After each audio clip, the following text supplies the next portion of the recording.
Hola. Antes de empezar, una corrección de mi monólogo anterior que se tituló Latina. Yo dije que Carmen Miranda salía en películas de Disney y fue su hermana, Aurora Miranda, como me corrigió un oyente especialista en animación y otras cosas. Fue su hermana Aurora Miranda, decía la que salió en Disney porque Disney no podía pagar a Carmen Miranda. Esto además abre todo otro campo de indagación en nuestro tema porque habla del desdoblamiento y de la mm, sustitución y de la reemplazabilidad de una latina por otra latina. Y otro amigo me recordó que así como Carmen Miranda había sido la actriz mejor pagada de los Estados Unidos en su momento, también luego dijeron que lo fue Sofía Vergara, otra que se especializó en hacer de latina y en fijar el estereotipo de las latinas. Y a mí me interesa mucho esta marca, este rótulo de la mejor pagada y que la mejor pagada sea la inmigrante y la que exotiza eh, su identidad, digamos, y construye una identidad, porque entonces le hace pensar a uno que ese énfasis en que se le paga mucho está apuntando también en que no se está pagando simplemente un trabajo actoral, sino otra cosa, una cosa más profunda y más impagable, mucho más costosa, que se está pagando, qué tipo de esclavitud se está insinuando aquí, que no se está comprando el desempeño de una persona en un rol, sino mucho más, algo que no se puede vender o que no se puede comprar. Bueno, hoy tengo gripa y me van a oír lamentablemente toser o estornudar, pero tengo que entregar este monólogo y no lo puedo aplazar, así que aquí estoy contando miserias físicas y de salud, físicas de salud, como cualquier petarda de Instagram, pero eso hay. La gripa, el resfriado, me ha hecho pensar mucho en la nariz, en el sentido del olfato, desde luego en la respiración. Me pica la nariz todo el tiempo y me hace pensar y recordar cuánto me gustan las narices, aunque decir que algo me gusta o no no tiene ningún valor para ustedes, decir que a uno le gusta algo no tiene valor para otro, como digo siempre en mis talleres y he dicho tanto en este monólogo. El mundo no es Tinder y nos han convencido de que la reacción que debemos tener frente a las cosas de consumidor que ni siquiera consume es me gusta, me gusta, me gusta, como en las redes sociales. Pero en fin, yo creo que lo que más me ha gustado de mi fisionomía ha sido mi nariz, que es grande. Y me gustan en general las narices grandes, me dan más confianza. Y he estado pensando por qué dividen la cara y hacen que un lado de verdad sea distinto del otro y que no se pueda ver de perfil, bueno, que ponga como pone como un parapeto y una pantalla y hace que una cara sea como más cerrada, la nariz grande. Y eso me parece que conduce a una mayor intimidad y a un mayor misterio de la cara que se observa también. Desde luego que la nariz tiene que ver con el pene, es esta otra protuberancia y el caso de Pinocho es obvio, ¿no? Y habrá que hablar uno de estos días más de la relación entre la nariz que crece al decir mentiras y la erección que crece cuando un hombre miente y la relación de mentir y de engañar a los demás y de engañar a una mujer con la excitación sexual y hablar de Pinocho, además que Pinocho pues es este libro maravilloso y sórdido también y súper misógino. La nariz es una especie de quilla en la cara, la proa que hace del rostro una embarcación. ¿Por qué decimos rostro cada vez que queremos ser literarios en vez de cara? Ese rostro es muy chistoso. El rostrum, bueno. Y la nariz también es una flecha, da dirección, pero además parece que punzara. Y me acordé mientras hablaba, mientras decía esto, de los primeros versos de El cementerio marino de Paul Valéry. Bien. Hay una cosa increíble en la nariz que es este detalle de las dos fosas. Es increíble que sean dos, como si hubiera una disyuntiva o hubiera un dilema en la cara. Como si la parte que está más al frente de la cara, la parte que llega primero y que más se proyecta hacia adelante, hacia lo futuro, indicara que hay siempre una elección, dos caminos, uno u otro. Lo que pasa es que los dos se unen en todo caso, ¿no? Así que es un dilema falso. ¿Qué estará diciendo eso acerca de las decisiones? Yo por mi parte siempre he creído que no existen las decisiones, que siempre se muestra el camino a seguir, que siempre es evidente y que uno nunca realmente está ante un dilema. Eh, Bien. Y entonces las dos fosas nasales que en realidad no son dos caminos separados, estarían como diciendo esto también. Y esto que hay entre las dos, que no solamente es un puente, sino que tiene una hendidura y una hendidura también sobre el labio, es como una huella, ¿no? Entonces vean, hay bifurcación y huella en la proa, en lo más saliente de el rostro, que además inmediatamente recuerda el pene, que dobla, que duplica a la gente a través de la reproducción. Entonces, este dos y el pene que es uno, pero que hace dos, en fin. No voy a hablar de eso, sino de otra cosa. Ahora con gripa también, me he puesto a pensar en esta relación entre la nariz y la voz, que es obvia porque es la relación del aire que pasa a través de todos estos ductos.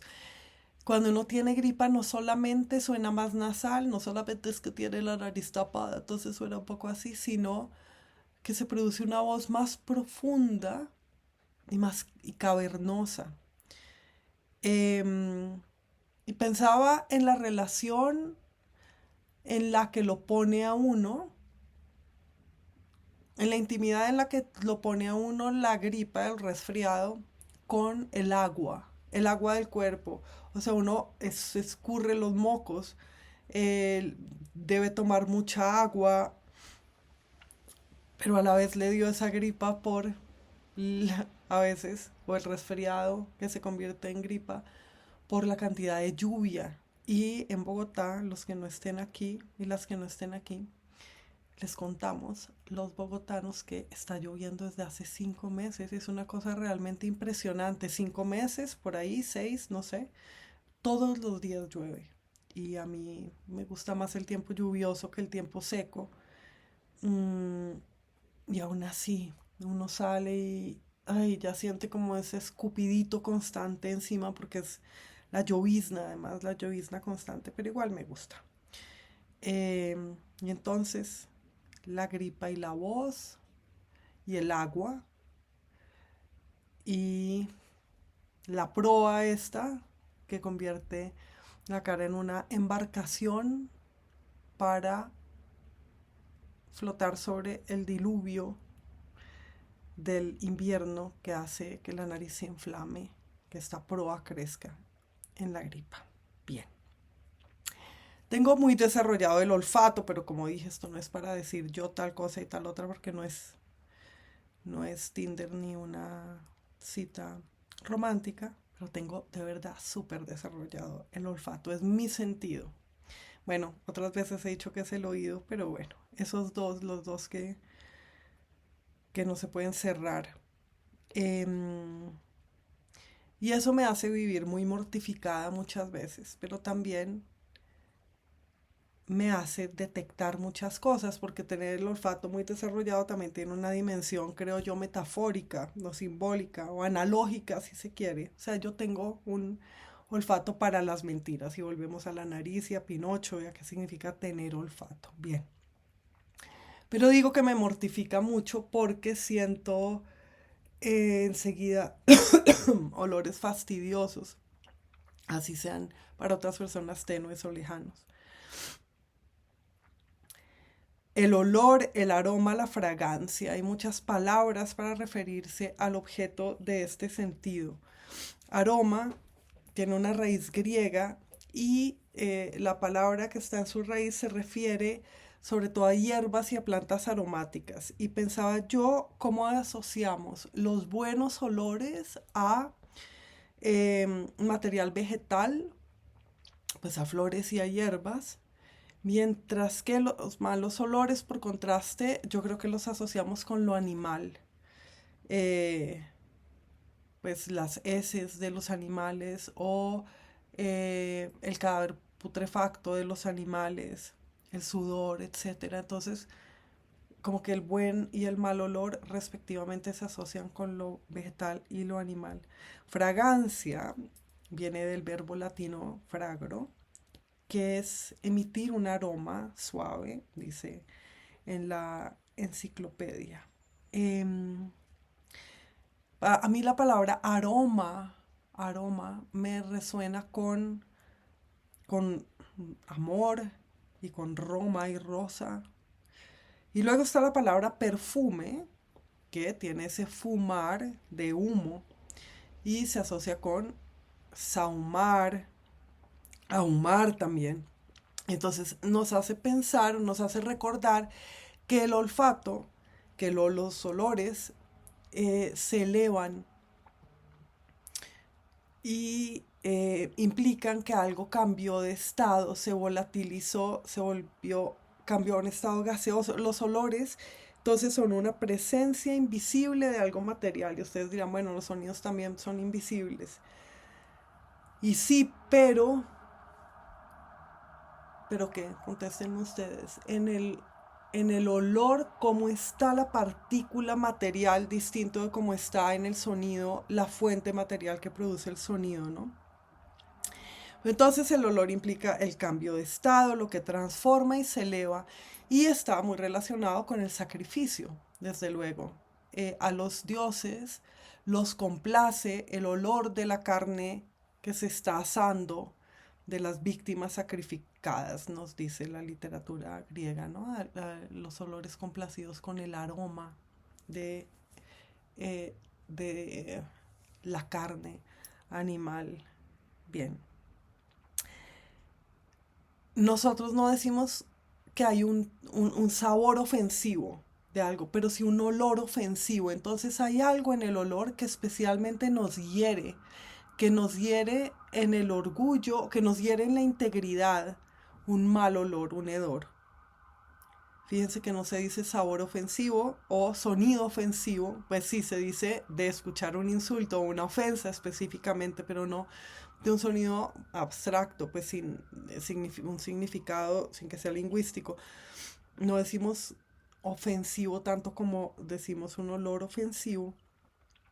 También relaciono la palabra, el olor con el O2, aunque esa no es pues una etimología eh, de sucesión, sino más bien de contigüidad, mm, que es el camino. Ustedes lo conocen por la palabra odómetro o también oda. Otra cosa que me llama la atención de el olor es que hay estos, bueno, participios activos de los demás sentidos, ¿no? El vidente o el veedor, el mirador, el oidor, el oyente, pero no tenemos realmente al oliente o el oledor. Eh, y además, y esto es muy interesante, está la reversibilidad en el olor. Oler es tanto producir el olor como percibirlo. O sea, yo huelo significa que percibo un olor o que mi cuerpo huele y otro percibe el olor. Entonces vean que es reversible y entonces eso hace que sea traducible una anécdota que ahora creo que era del doctor Johnson, pero puedo estar diciendo una burricia y no voy a volver a empezar este monólogo para buscarlo en Wikipedia y rectificar. Pero creo que era el doctor Johnson u otro gran escritor inglés que tenía una enfermedad cutánea que lo hacía emitir muy mal olor y una vez una mujer le dijo, Sir, you smell. Y entonces él dijo, no, you smell, I stink. Y es perfectamente traducible, señor, usted huele. No, usted huele, yo apesto. Eh, entonces vean que nuevamente esa ida y vuelta de esa reversibilidad, perdón, de el oler.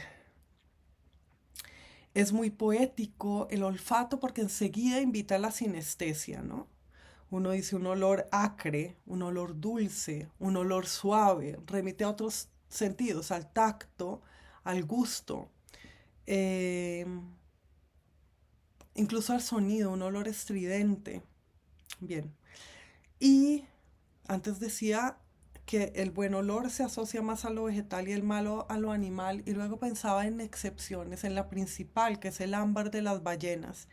Me acuerdo que en la ciudad de New Haven, en el Museo de Historia Natural, había una vitrina con un poquito de muestra de ámbar de las ballenas y es de los olores más increíbles que yo haya percibido. Uno metía la nariz por el huequito de ese vidrio y olía esa muestra y creo que corresponde a la glándula suprarrenal de los cachalotes, pero otra vez puedo estar cometiendo errores, para eso tienen ustedes sus inteligencias artificiales y Wikipedias y todo eso para rectificarme.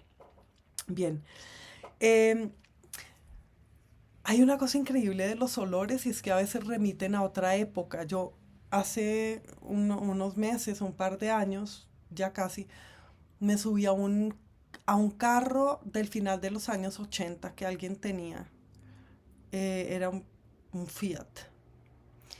Y olía a lo que olía el interior de los automóviles en esa época. Y no era gasolina exactamente, no es que hubiera como un escape o alguna mala ventilación. Yo creo que era el tipo de plástico usado en esa época en la tapicería y cómo se calienta con el sol. Entonces eso también me hace pensar en cómo el sol es el que produce olores. El día produce ciertos olores por calentamiento y porque precisamente se volatiliza parte de la materia, que es su esencia, que es otra palabra que usamos para los olores, ¿no? La esencia. Bien, entonces vamos siguiendo esta relación, esta contigüidad tan particular entre el olor y el espíritu, más que entre los objetos de otros sentidos y el espíritu. Bien, pero estábamos hablando justo de los automóviles cuando recordé que estábamos hablando del espíritu. Los automóviles transportan, ¿no? Y hay algo ahí que se queda de la época en la que se fabricaron, quizá por ser tan encerrados, quizá por ser espacios pequeños, pero es poético para mí que lo que nos transporta de un lugar a otro también nos transporte a otra época. Y me acuerdo que en Back to the Future, aparentemente de forma muy ridícula, pero con muchísimo sentido, fuera un auto el que llevaba al futuro. Eh, y entonces pensaba en el olor de los carros. Guarden esto porque luego vamos a hablar de eso. Y en los olores de las épocas, en que nos hace saber que una época es una época. Cuando vemos una película de época, es decir, de otra época, y es curioso que digamos de época, ¿qué es lo que nos hace pensar, nos hace saber enseguida? La moda, es la ropa la que hace el tiempo, ¿no? Curiosamente. Y el otro día estaba pensando que si una película de época, o sea, de otra época, tiene una primera escena que sea en el campo, no podemos reconocer si de pronto hay un carro de bueyes que nos hace saber que es otra época, pero el otro día vi en Boyacá un carro de bueyes. un arado de bueyes, perdón. Entonces, ¿qué es lo que nos hace saber?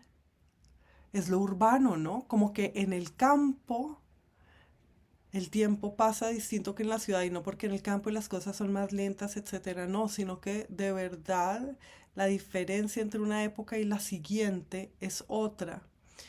Y eso implica un montón de cosas eh, con respecto a el tamaño de la tierra, el tamaño que la tierra tiene en nuestra imaginación cuando estamos en la tierra misma, de cuando estamos en las ciudades, que no son la tierra misma porque las ciudades son imaginarias. Vivir en una ciudad ya es vivir en un lugar imaginario. Pero entonces estaba pensando como en el campo, el vestido del campo, el vestido que se usa para estar en la tierra, es más indeterminado temporalmente que el que se usa para habitar las ciudades.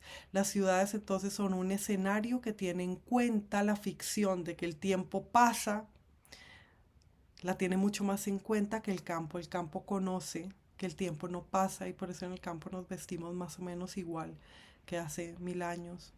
Eh, Estaba hablando de las épocas y del tiempo y de cómo un olor a veces es un olor de una época. La tierra caliente.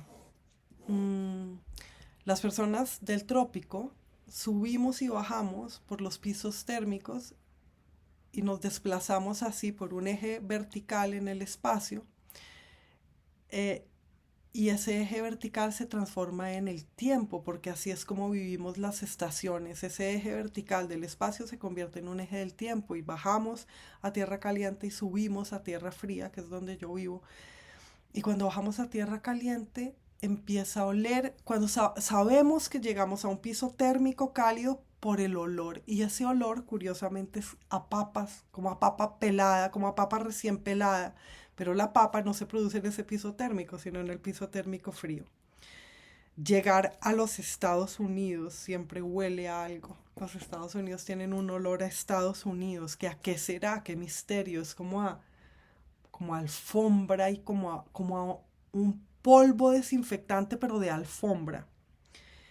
Hay olores que siempre quiero tener cerca, como las orejas de los perros, las axilas de los hombres. Aunque no es cierto eso de, ay, el olor, que a uno siempre le huela bien a alguien a quien ama. Yo he amado mucho amé mucho a un hombre, y creo que a dos, cuyo olor me era muy acre. Y de hecho, repelente. Uy, no, a tres, ahora me acuerdo de otro. De cuánto he amado y deseado a hombres cuyo olor me repelía. El olor a sudor es lindo, pero hay uno que es tremendo, que se vuelve como rancio en la ropa. Y quién sabe en qué fibra específica sea, porque seguramente es olor en una fibra y que como que se coagula y se vuelve un poco enfermo y rancio. Y hay un olor, pongan atención a la próxima vez que se pongan varias veces un jean negro, unos vaqueros negros, porque aquello con lo que lo tiñen, ese textil o algo, produce con el sudor un olor particular. Bien, olor a jean negro, ¿cuál más? El olor de papá, como decía la película de Emilia Pérez. Emilia, sí era Pérez, ¿no? Bueno, hay un olor del padre y yo lo asocio con un cuerpo, con el cuerpo del padre, pero también como con un fondo. Es un olor de detrás. Y hay el olor de mamá. Y uno se pregunta, ¿así huelo yo? Y a veces se sorprende en uno el olor, un olor de mamá, de su madre. Y se pregunta uno si los olores se heredan también. Seguramente es otra cosa que podemos encontrar en Wikipedia. Hay olores que son rasgos genéticos, pero también cuando mi padre o mi madre mueran, nadie más va a oler así. Es una huella de estas personas. El otro día, hace como 3 días, y perdón por la nuevamente goteada de la nariz. Pues me parece todavía peor tener un pañuelo acá. Perdón, seguramente he debido tener un pañuelo. O si no, secarme la nariz así con el puño como cuando uno era niño y así. Bueno, en fin. Em, Hace unos días saqué un suéter azul claro del armario y me lo puse y no me lo ponía hacía años y me olía a mi abuela, nunca fue de mi abuela y mi abuela nunca estuvo en esta casa, eh, y me olía a mi abuela, que era un olor lindo y rico. Mm, pero cómo se relacionaba ese suéter viejo con mi abuela, que era vieja, muy vieja cuando murió recientemente, de hecho de 98 años, en que se relacionaban en que hace tiempo no los veía, en que pasó un tiempo y era una especie de rescate ponerme ese suéter o de rescate también volver a pensar en mi abuela, no sé, el caso es que muy misteriosamente ese suéter olía a mi abuela. En cuanto a los perfumes comerciales, me gustan los que diseña o los que ha diseñado Jean-Claude Elena para Hermès, pero los que más me gustan son los perfumes de una casa argentina que se llama Fuegia. Son increíbles y muy, muy caros. Y he visto que cualquier perfume barato que pueda oler bien por primera vez luego huele siempre a saliva. Hay un ingrediente que hacen el fijador de los perfumes chiviados, o sea, falsificados o baratos, que termina oliendo a saliva. Y de los olores de las hierbas, el que más me gusta es el geranio de olor. Y me acuerdo cuando lo olí por primera vez hace 20 años en España, enseguida compré una planta y la puse en mi balcón y no podía creer que existiera ese olor tan delicioso a rosa y a limón a la vez. Tengo un pequeño huertito de hierbas aromáticas en la que tengo menta y ruda y verbena, laurel, lavanda y tengo un geranio enorme del que todas mis amigas tienen hijos. Y hay una florecita que hay mucho en, eh, en esta sabana que es la lantana. Es esa florecita compuesta como por otras pequeñas florecitas. Busquen lantana y enseguida la van a reconocer como una de las flores de su infancia, los que viven por estas tierras. Y un día froten, cuando la vean la próxima vez, froten la hoja y huélanla porque es un olor riquísimo y muy particular también y uno no sabe normalmente que la lantana huele.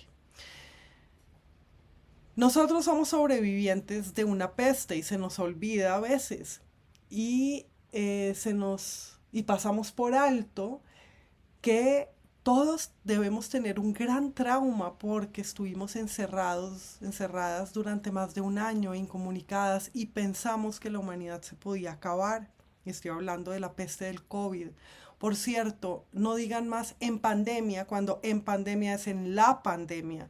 ¿Por qué omiten ese artículo? Eso es horrible. Como cuando también dicen te lo dejo en portería, no en la portería, no en portería, no es un nombre propio.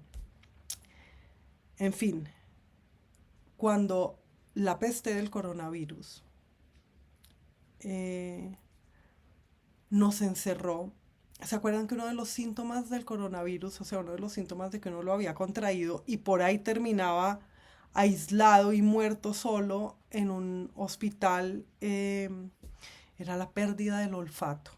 Esa peste que nos aisló y nos desvinculó y que precipitó la virtualización y la mecanización y la automatización de nuestro mundo, esa peste que está en la base de todo lo que estamos ahora temiendo y sufriendo y viviendo de la inteligencia artificial, de la exageración en las funciones de la inteligencia artificial, pero también de mm, las posibilidades de telecomunicarnos, el aumento de nuestra dependencia con respecto a la telecomunicación, todo eso tiene un centro en una peste y eso se nos olvida.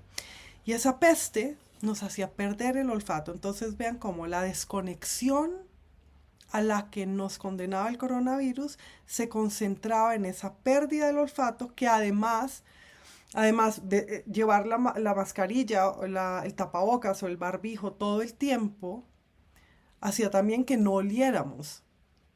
El sentido que se afectaba era el del olfato. Vean qué interesante. El olfato es una manera de teletransportarse, es una manera de sentir lo que está lejos. Y nosotros terminamos exacerbando la teletransportación y la telecomunicación después del coronavirus y el sentido de teletransportación, que es el olfato, era al mismo tiempo el afectado. Nosotros estamos en la estela del COVID. Estamos todavía, no ha pasado nada de tiempo, estamos todavía viviendo eso y ese temor. Y uno de los síntomas del post-COVID, que es en realidad el objeto principal de este monólogo o lo que me hizo hacerlo, es el aromatizador de ambientes. Como después del COVID ha habido un auge en el perfumar los ambientes, ya no perfumar un poco el cuerpo, sino perfumar el aire. Y vean qué hay en eso, la imposición que hay en eso. Perfumar los ámbitos, perfumar la atmósfera misma. Estamos temiendo quedarnos sin atmósfera, quedarnos sin biosfera, quedarnos sin tierra y lo que hacemos enseguida es perfumarla, envenenarla. Bien. Entonces, primero fueron los taxis y eso me lleva de regreso al olor en los vehículos y al olor, al aroma como vehículo en el tiempo. Pero primero fueron los taxis. Algunos taxis tenían su aromatizador, su ambientador inmundo de maracuyá, de fruta exótica o de fresita o de... Y lo ponían ahí y a mí me daba una ira porque era yo sentía, bueno, entonces las opciones son o olor a pies y a semen rancio en la silla del taxi o este aromatizador, no hay, limpiar el taxi no es una opción y luego se volvió más y más y ahora casi todos los taxis y los vehículos de Uber tienen su ambientador, que a veces es como un dispositivo rarísimo, como una esponja impregnada en un líquido que ponen ahí entre las dos sillas de enfrente, pero ahora es más sofisticado, lo ponen en la ventilación, en el aire acondicionado hay un dispositivo que expulsa este asco de aromas sintéticos. A mí me da enseguida un dolor aquí, tan pronto como entro a un sitio en donde hay ambientadores de estos. Y también hay en algunas casas y almacenes, etcétera, una especie de botellas a las que les meten unos palos que absorben el líquido o el aceite de la botella y huele espantoso. Hace poco compré incienso verdadero y es un olor riquísimo. O sea, no estoy para nada en contra de los olores, me fascinan. Y por eso creo que obligar a todo el mundo a oler un olor asqueroso es especialmente violento. Además, porque ya decía que tiene que ver con esa virtualización. Entonces nos separa de la realidad también. El olor sintético a lavanda no tiene nada que ver con lo que huele la lavanda. O el olor a hierba fresca no tiene nada que ver con lo que huele la hierba. Y todo el mundo tiene acceso, todo el mundo, a oler la tierra recién llovida, la hierba, un árbol, un perro. Entonces, ¿por qué imponerle a la gente que huela esa porquería química, que por cierto he leído que es disruptor de las hormonas y que es muy malo para la tiroides, por ejemplo? Y es curioso como esas imitaciones de olor de hierba fresca, de brisa marina, de no sé qué, no tienen nada que ver con la reminiscencia de algo olfativo, sino de algo visual. Como que esa lavanda sintética sí huele a morado, pero no tiene nada que ver con la lavanda. Eh, o o el olor a fresa sintética, el ambientador de fresa, no tiene nada que ver con el olor de las fresas, pero sí con el color. Es como algo visual traducido a olfativo y no algo olfativo, no algo material y vivo traducido a olfativo. Y como decía, todo el mundo puede oler una papa, una lechuga, olores deliciosos, la zanahoria, cómo huele de divino. Así que no se trata de que yo esté diciendo que contraten a Jean-Claude Elena para sus ambientadores, sino que no pongan ambientadores. El olor a cloro es rico, el olor a alcohol es rico. Bien. Entonces, esta nueva manía de poner ambientadores, que sigue a la manía de poner música de fondo, de aturdir con la música, eh, tiene que ver con un deseo de controlar y de invadir y de apropiarse del espacio, como de privatizar lo que es de todos y también de llenar el espacio. Todo eso tiene que ver con un miedo.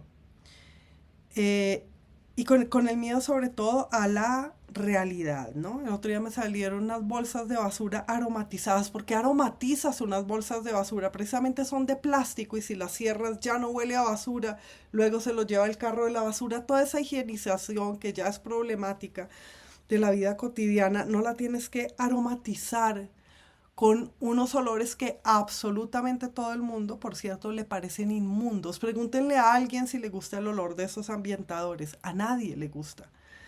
Bien, y entonces son estas ganas también de superponer, de ponerle una capa más a las cosas. Esta capa de aroma.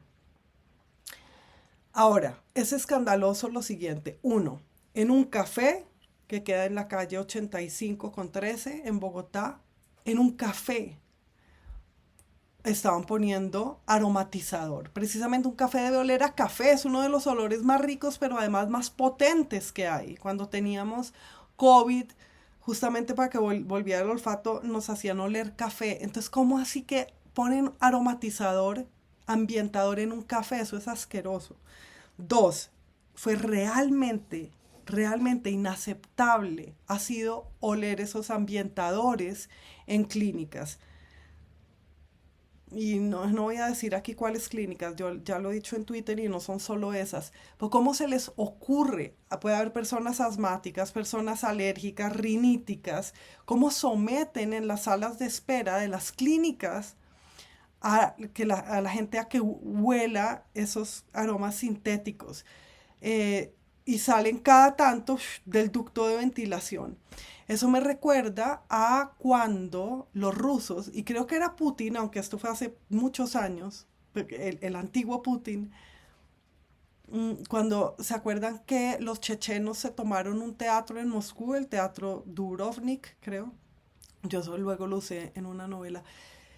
Y los rusos metieron unos gases narcóticos a través de los ductos de ventilación y durmieron tanto a los rehenes como a los chechenos que se habían tomado el teatro. Pero también recuerda desde luego a las cámaras de gas, como así que sin que nadie pueda defenderse, sin que nadie pueda decir quiero oler o no, están poniendo olores, aromas a través de los ductos de ventilación en los hospitales. Esto es absolutamente inaceptable. Por favor, caigan en la cuenta. Otro, un almacén de cadena de productos para mascotas. A esos almacenes entran los perros o entran los dueños con los perros, pues muchas veces. Imagínense lo ofensivo que resulta uno de esos olores de ambientadores para los perros, es peor. Ahí voy a dejar la timidez. Las clínicas son la Barraquer, la clínica del Country, pero antes también en la clínica Santa Fe, en una de las salas de espera del edificio nuevo, ambientadores. Entonces, por favor, no, el café es el Café Libertario, la tienda el almacén es Pupis. Pues lo digo de una vez para que, por favor. Bueno, y lo otro, el peor fue, hace unos cuantos años, hace unos 2 años, acompañé a una amiga a visitar la tumba de Gustavo Cerati en el cementerio de la Chacarita, y eso no es Bogotá, es Buenos Aires. Y la tumba de Gustavo Cerati está en un edificio del cementerio, en un edificio que tiene una puerta de vidrio, que pues uno sube, tiene distintos pisos y son, de hecho parece un hospital más que una parte de un cementerio, parece un edificio de un hospital. Uno sube al segundo piso y ahí está, entre muchas tumbas, la tumba de Cerati. Todo ese edificio, y si están en Buenos Aires, vayan y lo huelen. Olía tan fuerte a ambientador que me quedó pegado en la ropa durante varios días. Entonces era especialmente impresionante porque decía uno, ¿por qué están poniendo tanto ambientador? ¿Para negar la muerte o porque hay un mal sistema de silenciamiento del olor de putrefacción de los cadáveres que tienen que poner en este ambientador para disimularlo? Fue realmente muy impresionante. Bien. ¿Por qué en las clínicas no huele a limpieza, a clorexidina, a cloro, a lejía, a alcohol si quieren, y no a este olor sucho? Estos olorsuchos de los ambientadores llevan a pensar, porque se originan ahí, es en burdeles, ¿no? Es como un olor a motel, a burdel, a teatro de cine porno, y se asocia a disimular el sexo, curiosamente. Entonces tenemos los taxis, el stripticiadero, perdón, la gripa, la gripa, el bar de mala muerte, como dicen, perfumados con estos bouquets, el bouquet sintético inmundo. ¿Qué es lo que tememos con esos olores?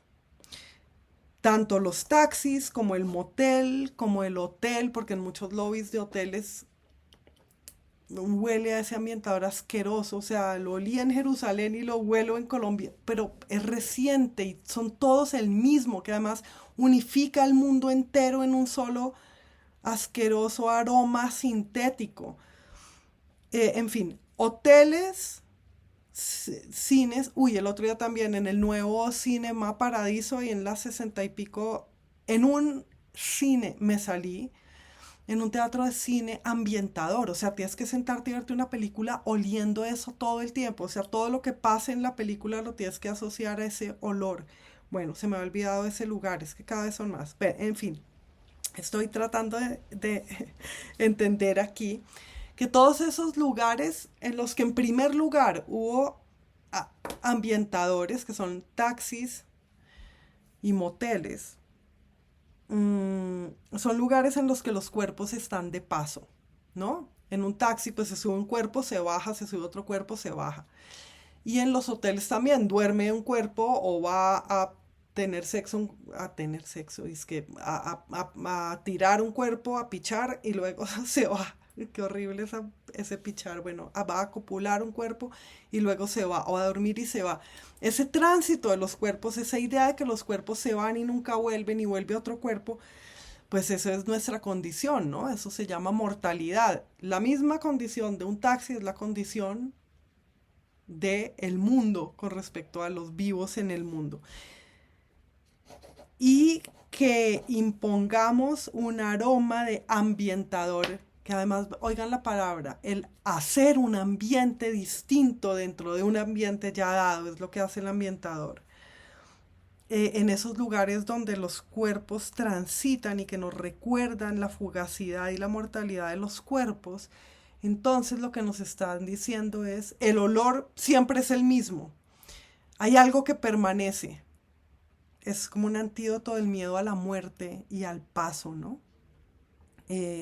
Pero bueno, podrían hacerlo con otro olor, a eucalipto, a incienso, y no con esa porquería nuevamente. Y entonces hay una inseguridad también, un miedo a los olores de la realidad y un miedo a que uno no sea lo suficientemente limpio, es decir, un miedo a la suciedad. Si pones a través del ducto de ventilación estos olores clínica, en vez de limpiar, iba a decir, vean cómo esa sobrehigienización de la palabra sería limpiar, así como algunas personas escriben H muda delante de inodoro porque parece más limpio. Bien, pero en vez de limpiar, poner ese gas tóxico o ese un miedo de no poder limpiarlo suficientemente bien, ¿no? Pero también a una cierta avaricia, a un control sobre lo que se da y lo que se recibe, un ansia por determinar lo que se da, que es ese olor.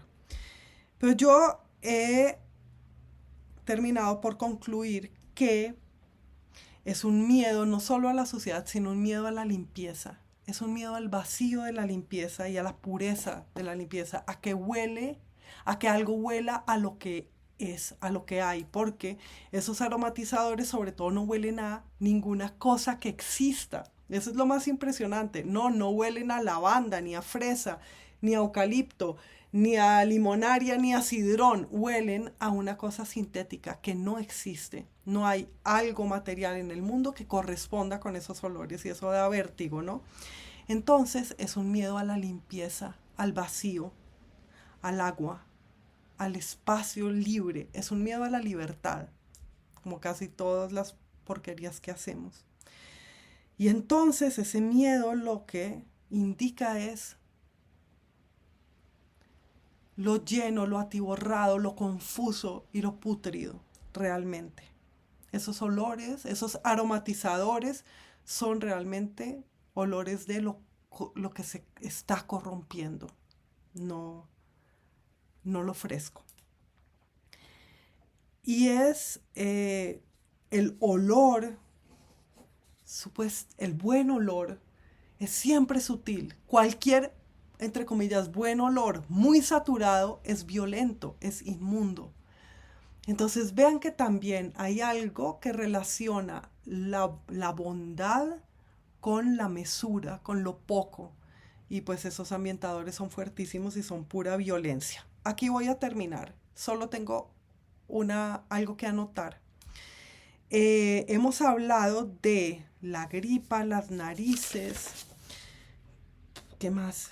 El aire, lo vegetal y lo animal, lo que se eleva y el sacrificio, las odas y los caminos, el participio activo de otros sentidos, mientras que no se usa un participio activo del olor, la reversibilidad de lo que huele. Hemos hablado de la memoria, de los recuerdos y el olfato, de lo sintético y lo natural, del miedo, de nuestro miedo al vacío. Hemos hablado de la peste. Y quería hacer este repaso porque estos monólogos no son sintéticos. Y el otro día leí que alguien comentaba, dijo en 1 hora lo que podía haber dicho en 5 minutos. No, si ustedes necesitan síntesis, pregúntenle cosas al chat GPT. Hasta mientras yo esté viva y oliendo, en estos monólogos divagaré, tomaré caminos secundarios, haré paréntesis, volveré, haré meandros, describiré meandros y parábolas. Me iré por un camino secundario y nunca más volveré porque no soy una inteligencia artificial, porque así es como piensa y habla un ser humano. Estas no son videocolumnas, además son ensayos. Y una máquina no puede hacer ensayos. Una máquina dar resultados, no ensayos. Y entonces quería decirles sobre esto. Esto es deliberadamente parentético, deliberadamente analítico, que es lo contrario de sintético. Y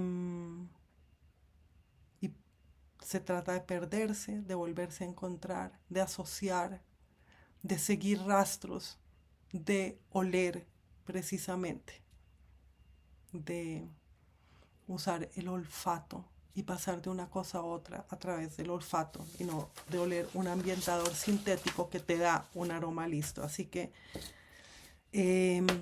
eso en cuanto a mi digresión. Que tengan buena noche y que se les pase la gripa a los otros bogotanos.